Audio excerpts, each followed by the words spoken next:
History is not written by the righteous. It is written by the survivors. And often, the price of survival is betrayal. When the fires of Jerusalem burned, effectively erasing the Jewish nation from the map, one man watched from the safety of the Roman camp. His name was Joseph ben Mat. The Romans called him Flavius Josephus. To his people, he was the ultimate traitor, a Jewish general who defected to the very empire that destroyed God's house. But to history, he became something else entirely. He became the accidental keeper of the most dangerous secret in the world. For centuries, the Church has claimed that the proof of Jesus Christ's existence lies in the Bible. But skeptics have always asked, if this man was truly the Son of God, or even a miracle worker who shook Judea, why did no one outside his inner circle notice him? Why is there silence from the historians of his time? But there wasn't silence. Buried within the massive volumes of Josephus's history, written just decades after the crucifixion, is a paragraph that has caused more debate, more forgery, and more obsession than any other non-biblical text. It is the Testimonium Flavianum, the testimony of Flavius, a Jewish historian who did not believe in Christianity, seemingly wrote the impossible words. He was the Christ. Did Josephus really write this? Or did the Church put words in the mouth of a dead man to validate their God? For centuries, we thought the evidence was tainted. We thought the trail had gone cold. But new evidence has emerged, not from Rome, not from Jerusalem, but from the forgotten libraries of the East. An Arabic manuscript that changes everything we thought we knew about the one called Christ. Tonight, we put history on trial. We strip away the dogma. We scrape away the forged ink. To find the face of Jesus, we must look into the eyes of the traitor who tried to save his own skin, but ended up saving the memory of a Messiah. To understand the testimony, you must understand the witness. Before he was a historian, Josephus was a warrior, a priest of royal blood. In 66 AD, when the Jews rose up against the crushing weight of Rome, Josephus was commanded to defend Galilee. He was young, brilliant, arrogant, and he was doomed. Trapped in a cave at Jotapata, surrounded by Vespasian's legions, Josephus and his men made a suicide pact. They would die by their own swords rather than surrender to Rome. They drew lots. One by one, they killed each other, until only Josephus and one other man remained. And in that moment, the warrior vanished, and the politician was born. He surrendered. He prophesied that Vespasian would become emperor, and when that prophecy came true, Josephus was granted his life, a Roman name, and a villa in Rome. He spent the rest of his life writing the antiquities of the Jews, a massive attempt to explain his defeated people to their Roman conquerors. He was a man living in the shadow of his own guilt. Writing was his penance. He documented everything: the madness of Herod, the corruption of the high priests, the endless line of false messiahs who led the people into the desert to be slaughtered by Roman cavalry. Josephus knew the messianic fever that plagued Judea. He despised it. To him, these prophets were the reason Jerusalem burned. They were rebel rousers. So, why would this man, this Romanized Jew who blamed zealots for the destruction of his world, stop his narrative to praise a crucified carpenter from Nazareth? The standard text, preserved by the Church for 1,000 years, reads like a Christian hymn.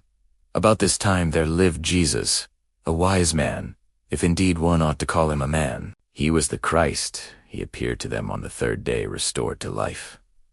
Stop. Listen to the tone. If indeed one ought to call him a man, he was the Christ. Josephus remained a Jew until his death.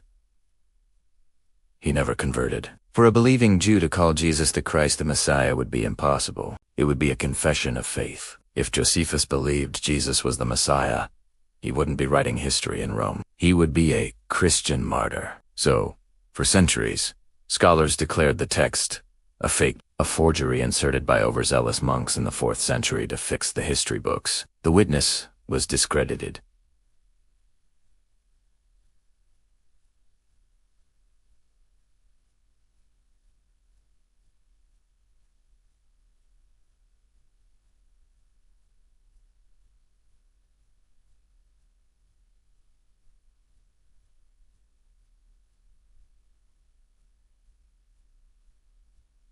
the proof until the discovery of the Agapius Manuscript.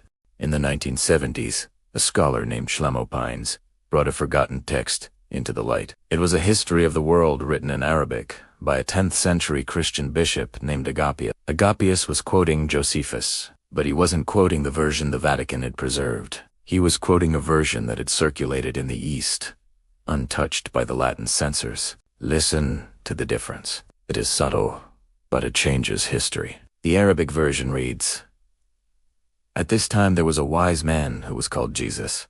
His conduct was good, and he was known to be virtuous, and many people from among the Jews and the other nations became his disciples." And here is the key line. Instead of saying he was the Christ, the Arabic text says, "They reported that he had appeared to them 3 days after his crucifixion, and that he was alive. Accordingly, he was perhaps the Messiah, concerning whom the prophets have recounted wonders.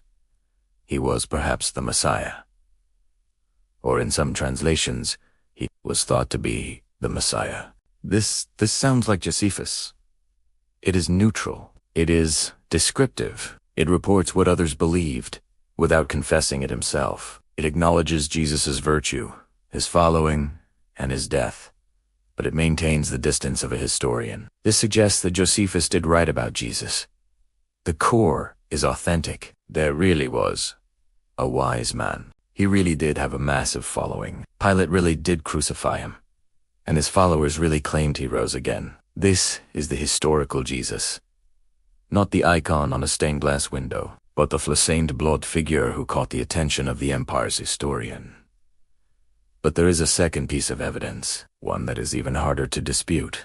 Later in his massive work, Josephus describes a power vacuum in Jerusalem. The high priest, Ananus, seizes the moment to eliminate his enemies. Josephus writes that Ananus brought before the judges the brother of Jesus, who was called Christ, whose name was James.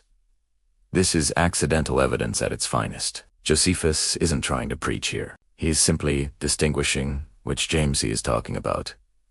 James was a common name, so he clarifies. The James, who is the brother of that Jesus, the one they call Christ. He defines Jesus not as God, but as a marker of identity for James. This casual reference is the smoking gun. You don't invent a casual reference. It proves that by 93 AD, Jesus was so well known in the Roman world that merely mentioning his name was enough to identify his brother. When we combine the Arabic manuscript with the reference to James, a pattern emerges. The church tried to paint over Josephus with gold leaf, making him a secret believer. The skeptics tried to burn the canvas, saying he never wrote about Jesus at all. But the truth lies in the middle. Josephus saw Jesus not as a god, but as a phenomenon, a tragic, virtuous, influential figure in the tragic, violent history of Judea. A man who mattered. Why does it matter what a traitor wrote 2,000 years ago? Because we are living in the age of distortion. Just as the medieval scribes interpolated Josephus' adding words, changing meanings to suit their agenda, we live in a world where truth is constantly edited. Wikipedia pages change every night.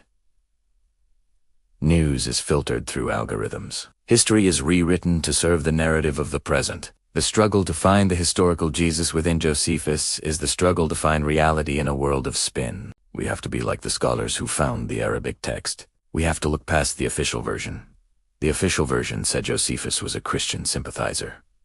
That was a lie. The skeptical version said Jesus was a myth. That was also a lie. The truth was quieter. The truth was a wise man who died, and a movement that survived. Josephus teaches us that the most valuable evidence often comes from a hostile witness. If your friends praise you, it's loyalty. If your enemies acknowledge you, it's history. The fact that a Roman collaborator, a man who had every reason to ignore a crucified peasant, felt compelled to record his life, that carries more weight than 1,000 sermons. It forces us to confront the reality of the man called Christ, stripped of the theology, stripped of the worship. When you take away the halo, you are still left with a figure who altered the trajectory of the human species. Flavius Josephus died around 100 AD. He died believing he had saved the history of the Jews. He thought his legacy would be the story of the Great War, the fall of the Temple, the might of Rome.